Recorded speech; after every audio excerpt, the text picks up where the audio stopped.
What pricey item did you buy and never regretted it? Write in the comments what you think about it. What's your thing? Enjoy the show. Story 1, $1,300, Orbit Stroller. We spent so much time pushing our baby in a stroller, transferring baby, etc. Something so well designed was such a relief. I actually liked pushing it because it was so smooth and satisfying.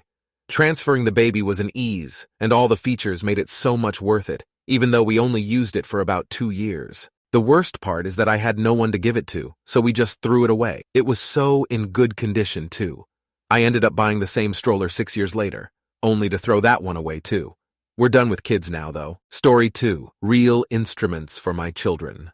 After renting string instruments for years, we were able to apply some of the rental fees to purchasing upgraded instruments. I think we spent $8K, which is not much for professional musician quality, but got our 2 kids much better instruments than the rentals. This encouraged them to practice more, which lead to better chair positions in orchestras, which will hopefully encourage them to keep playing after they leave school. We also invested in a real drum kit for our youngest. It's very loud in our house. Story 3.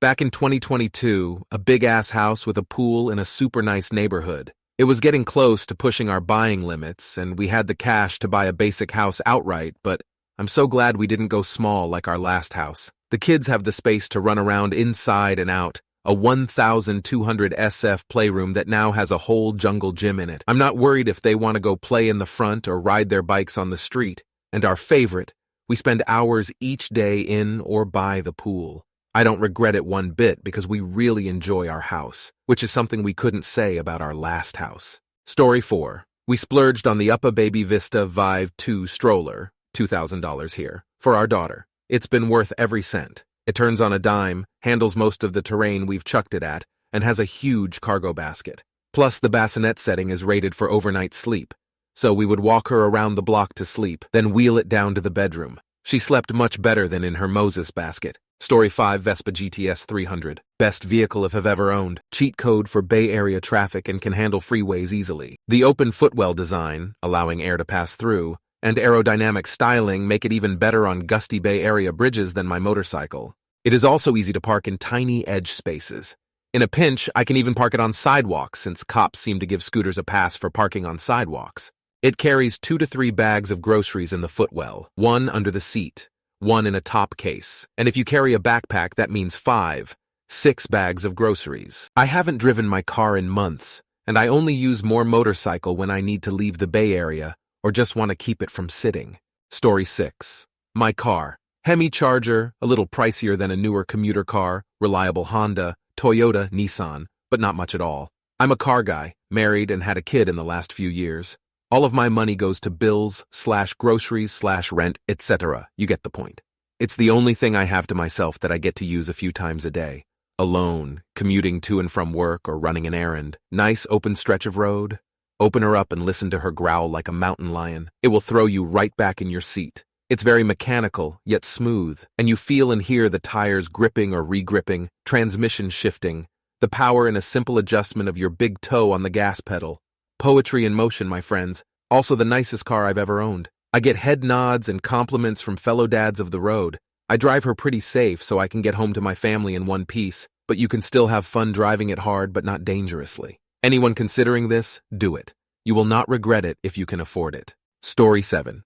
One pricey item I bought and never regretted was a high-quality ergonomic office chair. It was a significant investment, but the comfort and support it provides have made a huge difference in my productivity and overall well-being, especially during long hours of work. The chair's adjustable features and durability have made it worth every penny, and I can confidently say it was a purchase that continues to benefit me daily. Story 8.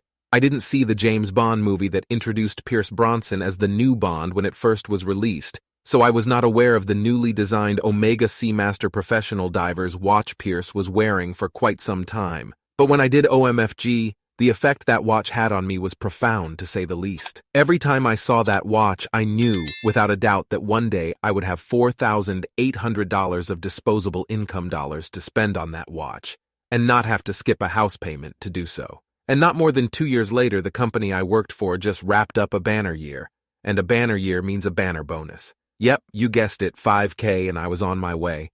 I pulled that trigger so damn fast, my wife, at that time, Didn't even know I purchased it until a few months later on. I really was proud of that purchase too, and not only that, I felt that I really deserved that watch too.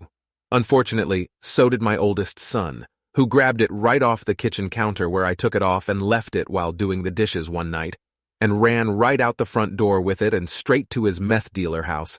And that watch is out of my life for good. Lost my watch to an addiction from hell that took and took and took everything it could until 3 years later it took my son's life. That F##king worthless piece of crap watch, I'd say to myself I'm glad it's gone. Because of that watch my son is gone.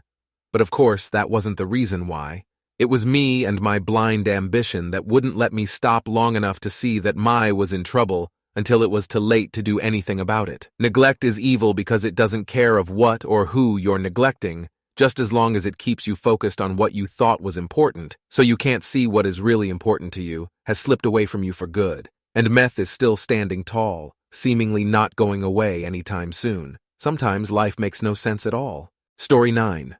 My KitchenAid kettle. People back then said, why in the world would you pay €179 for a kettle? Well, it's already 8 years of functioning without any problems. The Euro 20-30 kettles lasted maybe 1 year. In the end, you are paying more money over the years, and it is bad for the environment too. In Dutch, we have a saying, cheap buy, expensive buy, and it's for a reason, I guess.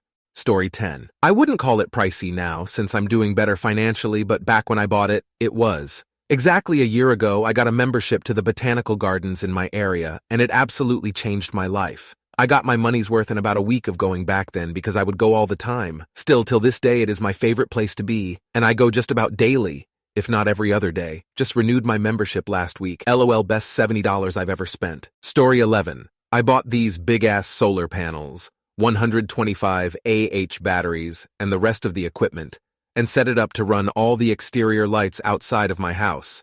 Motion lights, string lights in my backyard garden plus patio, and other electronics out there. Probably not saving a lot, but I still find it very satisfying.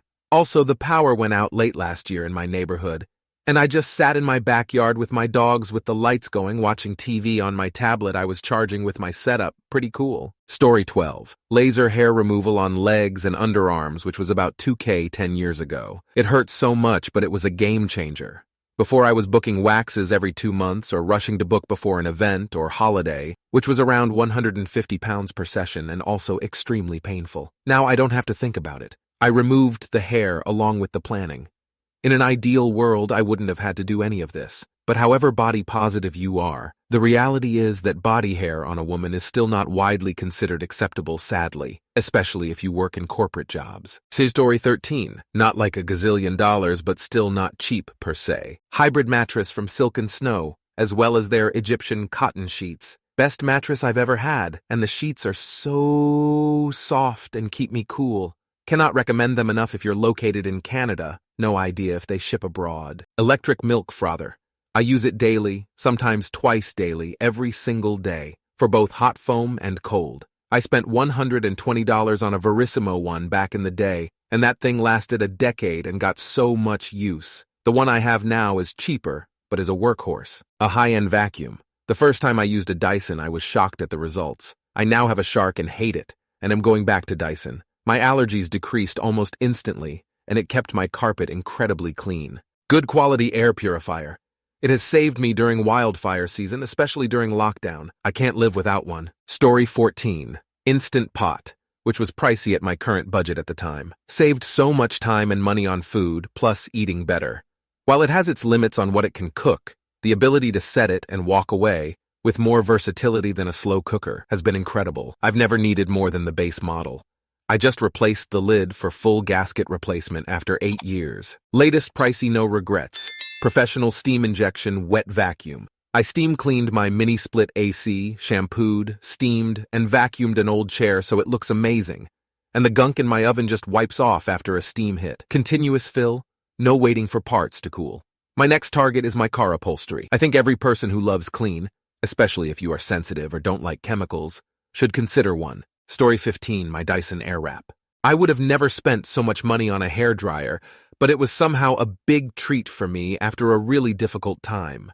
but it turned put to be worth it. I have very long hair and refused to cut it after having my kids BC. I somehow felt that they were what was left from pre-kids me. With the air wrap, I managed to keep it nice and styled all the time, and I also don't have to go to the hairdresser more than once a year. Also my KitchenAid. I make all our bread at home and also just like to bake in general. I had a cheaper stand mixer which broke BC. I was just using it too much. I use my KitchenAid nearly daily, and it is awesome. Story 16. I recently bought a house in my home country El Salvador and literally spent all my savings, well, almost, but worth it. My grandma has a better place to live and I can literally add whatever I want to this house. Because OMG, do y'all know how hot it is there, so I can actually get air conditioning because I can, and Wi-Fi because I can. My grandma got me a cat since I keep talking about how one day I want a cat and we named it Mishi. 100% worth it since I don't have to ask relatives if I can stay with them or spend money on a hotel anymore and I have a place to go. Story 17. A Force USA G15 Pro Home Gym. It's a top-tier, commercial-grade functional trainer with two 290-ish lb weight stacks, a Smith machine, and a half rack. I paired that with a set of metal 80-pounds adjustable dumbbells, a high-quality FID adjustable bench, a Rogue 45 pounds Olympic bar, 300 pounds of rubberized bumper plates, and a half-inch rolled rubber flooring. With everything together, it cost me a little over $10,000 pit the door, but it's completely worth it. I can now get a gym-quality workout from the comfort of my own home. Feel like lifting butt-ass naked with an episode of Star Trek on in background? Fuck it. Why not? Even after my old ass sustained an injury and had to take a few months off, I don't regret the purchase for a second.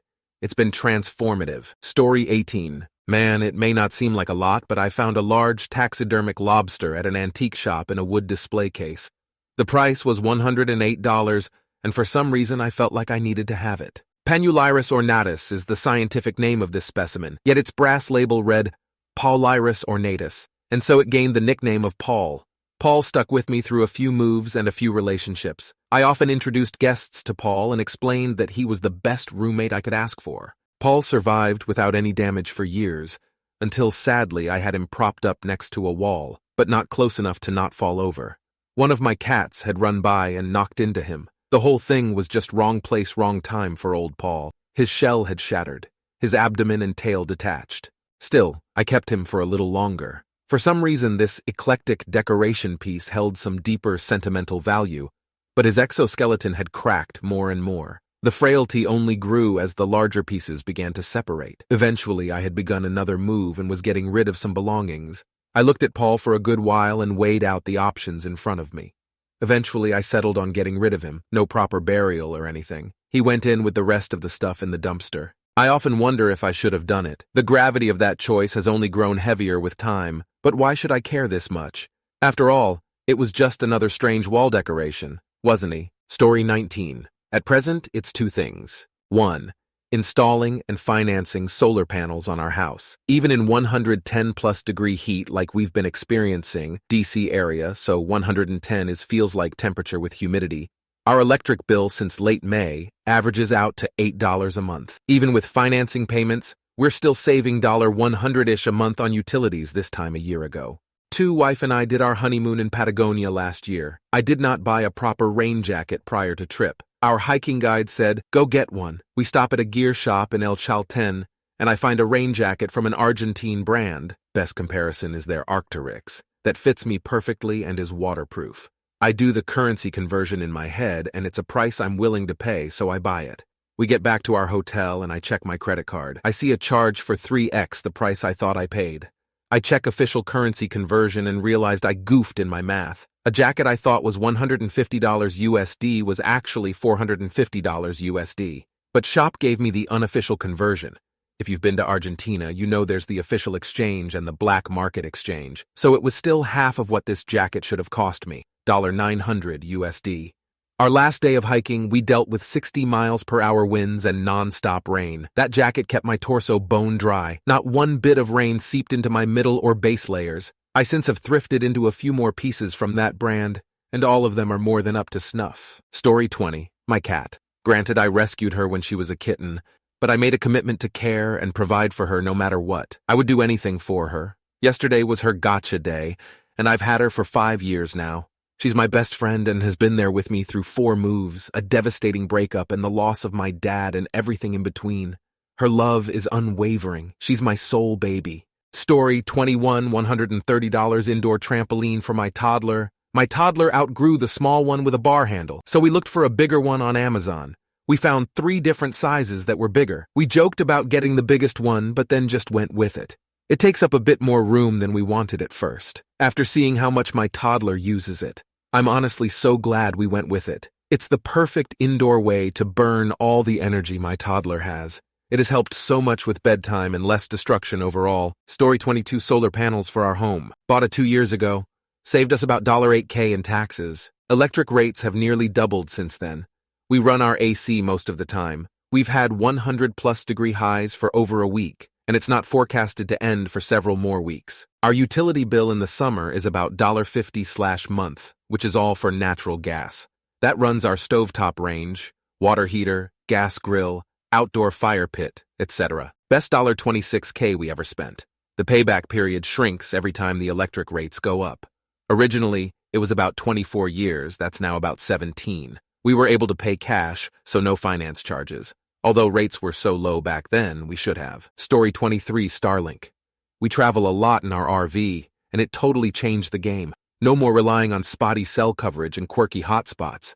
4 of us, middle of nowhere, 4 lap T-peeps, streaming HD or gaming online, and it's just as good as the fiber internet at home.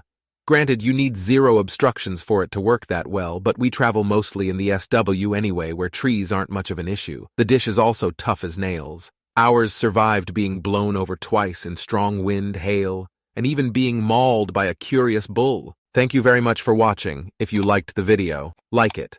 Be sure to write comments and share your stories.